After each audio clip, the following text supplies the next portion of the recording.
sommes aujourd'hui le 6 août 2014, il est 11 h du matin, et je voudrais parler de cette espèce de piège que rencontre l'historien quand un groupe cherche à inverser la genèse de son histoire et de l'histoire des textes dont il se sert et des savoirs dont il se sert. J'ai déjà montré concernant Nostradamus que les fausses éditions réinventent totalement la genèse des centurions. Puisqu'on met au début du processus centurique ce qui en est en fait l'aboutissement. Et c'est un peu la même chose qui se produit avec l'astrologie. Les historiens, parce qu'en fin de compte c'est quand même une sorte de manipulation historique, les historiens nous disent que l'astrologie et l'astronomie sont intimement liés et que l'astrologie ne peut exister que par référence à l'astronomie, que en tant que commentaire du système solaire. C'est un peu la position de Jean-Pierre Nicolas, par exemple, dans les années 1960, qui veut montrer que le système solaire est un véritable langage, la RET, et un langage qui est intrinsèque au système solaire et que l'astrologue a pour mission de décrypter et d'interpréter. Or, cela c'est un travestissement du passé de l'astrologie. Et qu'on le dise aujourd'hui, c'est une chose, mais qu'on laisse entendre que les choses ont été ainsi au commencement, c'en est une autre. Et là, on rejoint effectivement ce que disait sur Nostradamus. C'est-à-dire que, non content d'aller dans des directions qui n'étaient pas initialement celles qui étaient prévues, une chose, on nous explique qu'en réalité, ce vers quoi l'on va, c'était non seulement prévu, mais c'était déjà là. C'était déjà là. C'était déjà ce qui était au départ. Et c'est contre ce genre de tour de passe-passe que je me tresse en tant qu'historien de l'ésotérisme. Car finalement, c'est bien dans le domaine de l'ésotérisme, du prophétisme, de l'astrologie, que l'on assiste à ce genre d'expédient.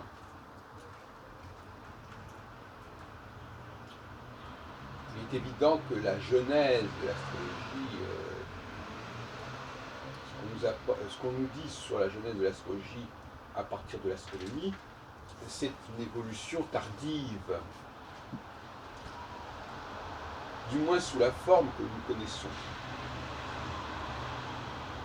Il est un fait qu'à un moment donné, elle est effectivement tombée sous le joug de l'astronomie, et ce joug des astronomes, de ces fameux astronomes et astrologues, qui se sont emparés de l'astrologie. Je pense à Ptolémée, je pense aussi de cette façon à Kepler, et à bien d'autres. Alors on est très honoré d'entendre qu'on rappelle, ah c'est bien, il y a des astronomes qui sont intéressés à l'astrologie. Mais ce n'est pas forcément une bonne chose. C'est au contraire un risque de déviance, de déviation, sinon de perversion de l'astrologie. Tout montre, en tout cas c'est la nouvelle histoire de l'astrologie que je représente, tout montre au contraire que à un moment donné, il y a eu cette subversion de l'astronomie, cette OPA de l'astronomie sur l'astrologie, qui a remplacé notamment les dieux par les planètes. Alors qu'au départ, l'astrologie se référait à des dieux, qui a modifié les systèmes, justement, à partir des 12 dieux, pour les adapter à un système, à cette planète, les exaltations, les domiciles, et la mythologie préexiste à l'astronomie, et la divination aussi préexiste à cette forme d'astrologie astronomique, qui d'ailleurs présente bien des défauts. C'est pour cela qu'il y a énormément de pans de l'astrologie qui n'ont rien à voir avec l'astronomie. Alors, cela dit, au niveau du langage, il y a des relations qui sont déjà tardives d'ailleurs, mais il y a des relations. Vous savez que lorsqu'on se sert du nom de telle et telle planète, on ne sait plus très bien si on parle des dieux ou des astres. Mais la lecture de Manilius montre bien que le nombre de dieux, d'ailleurs il y avait 12, 6 dieux, 6 déesses, n'est pas du tout réductible, aux 7 planètes qu'on trouve chez Ptolémée, le septénaire. Le septénaire qui d'ailleurs lui-même est constitué de 2 catégories, le Soleil et la Lune, qui n'ont pas de nom mythologique, et les planètes qui ont des noms mythologiques.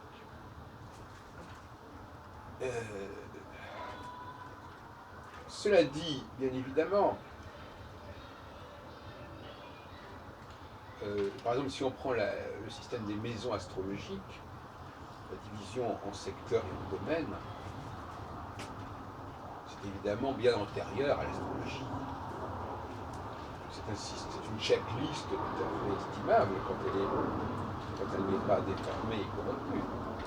On a le droit de réfléchir sur le sujet. On a le droit de distinguer entre ce qui est l'ordre du commencement des choses et de ce qui est de la fin des choses, etc. etc. Mais pour cela, on n'a pas besoin d'astrologie.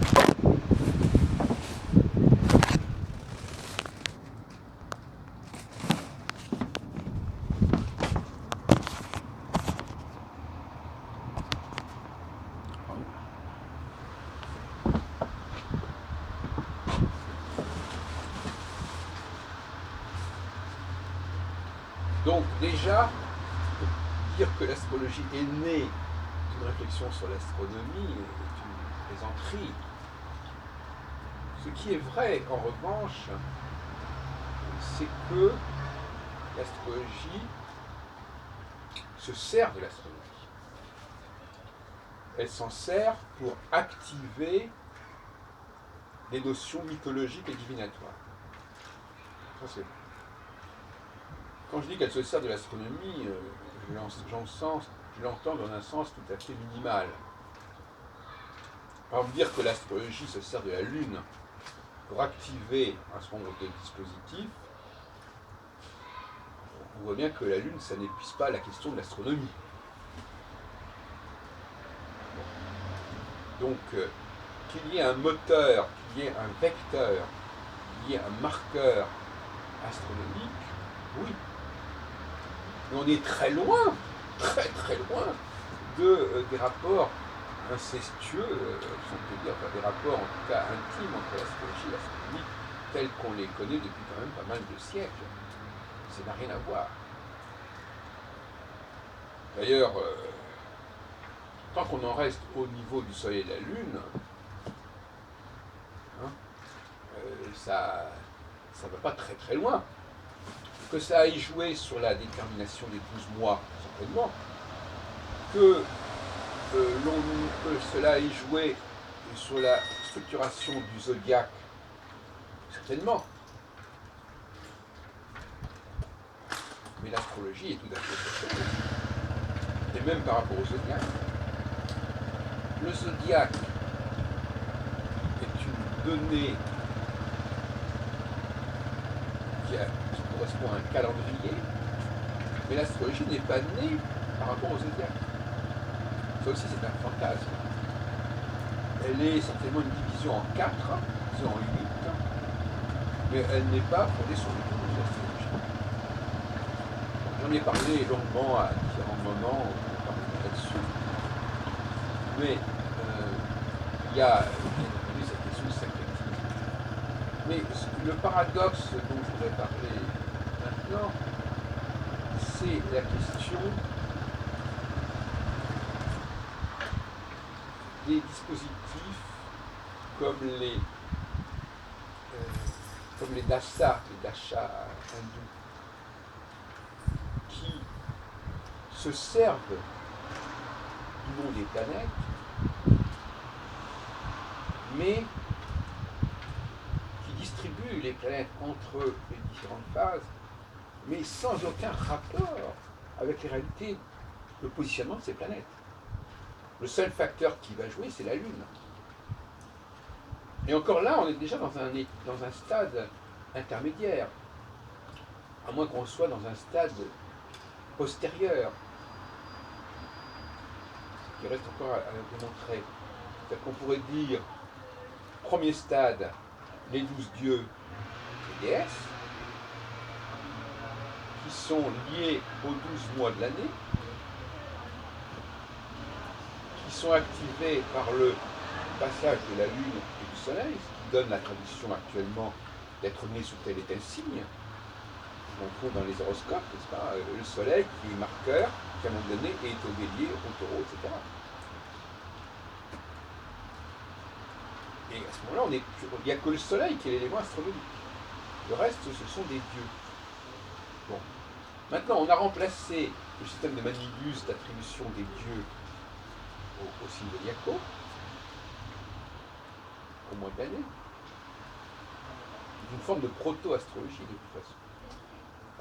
Par les 7 planètes. Donc déjà, il y a déjà une sorte de glissement. On voit bien dans la tétrabible, mais même simplement dans les exaltations et dans les domiciles, qu'il y a un rapport entre les 7 planètes et les zodiaques. Et on a éliminé tout ce qui est au-delà des 7 planètes parce qu'il n'y avait pas assez de planètes pour accueillir tout le monde.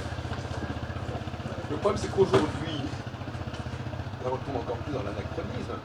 Aujourd'hui, on a découvert de nouvelles planètes, et ces nouvelles planètes ont reçu les noms de dieux, et donc tous les dieux qui étaient chez Manilius se sont retrouvés associés avec des planètes. Ce qui renforce le mythe d'une astrologie astronomique. Ça. Mais ça, ça date du XVIIIe siècle, ça date du XIXe siècle. Uranus, puis en 1801, quelques Cérès, Pallas, Junon, Vesta.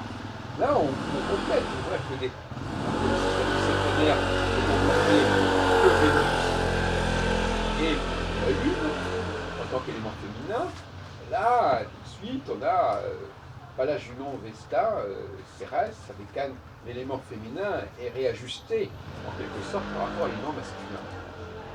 Et puis, il y a Neptune, et puis il y a Pluton. Il y a certains que peut-être qu'on connaissait déjà ces planètes autrefois. Donc il y a une espèce de... Ça a été... Les astronomes, en nommant ces nouvelles planètes, ils ont en quelque sorte complété le processus qui avait été engagé il y a quelques millénaires de rapport entre astronomie et mythologie. Comme si c'était un dossier qui avait été un petit peu suspendu et puis d'un coup, hop, on le rouvre et on complète. Donc tout ça, ça ne fait que renforcer l'imaginaire de rapport entre astrologie et astronomie. Donc, même dans ce cas-là, même au moment où on a instauré ce septénaire, eh bien, on voit les hindous utiliser les 7 planètes qui existaient, donc qui étaient mises en place, mais en les utilisant sans s'intéresser à leur position véritable. Et ça, c'est important, qui montre bien qu'il y a même une réaction des astrologues par rapport à cette emprise de l'astronomie. On dit, bon, on utilise les noms des planètes, on se limite à ces noms des planètes, mais on les utilise à notre façon, à notre source. Et ce qui est important, et je terminerai là-dessus, c'est que on sait qu'il y a un dilemme pour les astrologues. C'est pour ça que la question n'a pas été résolue. Car, ou bien, j'élabore un système avec des phases successives qui chacune sont bien marquées, bien distinctes, et qui durent un certain temps, comme les dashas. Ou bien, effectivement, je fais passer un facteur qui va rester le même temps sur chaque signe, etc. Mais quand on commence à introduire la cyclologie, c'est-à-dire quand on commence et ça a été un des grands apports, par exemple, d'André Barbeau, dans les années 50, à ce moment-là, ce qui va intéresser, là on est dans une sorte d'hyper-astronomie, là on, d'ailleurs, là c'est dans une hyper-astronomie par rapport à l'astrologie. À ce moment-là, on va s'intéresser à tous les cycles planétaires, tous les intercycles entre planètes, etc. Et ça va créer une espèce de kaléidoscope ahurissant où il n'y a, il y a plus de périodes relativement longues marquées par tel et tel facteur. On peut bien entendu s'intéresser à tel cycle, et c'est ce qu'on veut nous faire croire. Regardez ce cycle-là, voilà, il dure tant de temps, il y a une première phase, une deuxième phase, une troisième phase. Oui, mais ce qu'on oublie de vous dire, c'est que ce cycle-là, il n'est pas unique. Et que il va y avoir un deuxième cycle, un troisième cycle, un quatrième cycle qui va interférer avec le précédent. Et ça, c'est le non-dit de l'astrologue, qui nous présente souvent des dispositifs qui ont l'air relativement cohérents, hein, on peut les suivre, on voit que les choses se développent, mais qui oublie de dire qu'au moment de l'interprétation, dans la praxis de l'astrologie, c'est pas du tout comme ça que ça se passe. Il y a des interconnexions en permanence. L'interprétation d'un thème astral, il y a des tas d'interconnexions. Il y a le maître de cette maison dans telle autre maison, etc. Donc, ce qui, au départ, apparaît comme parfaitement cloisonné, avec des successions de périodes bien définies, au bout du compte, apparaît et se manifeste comme quelque chose d'extrêmement confus.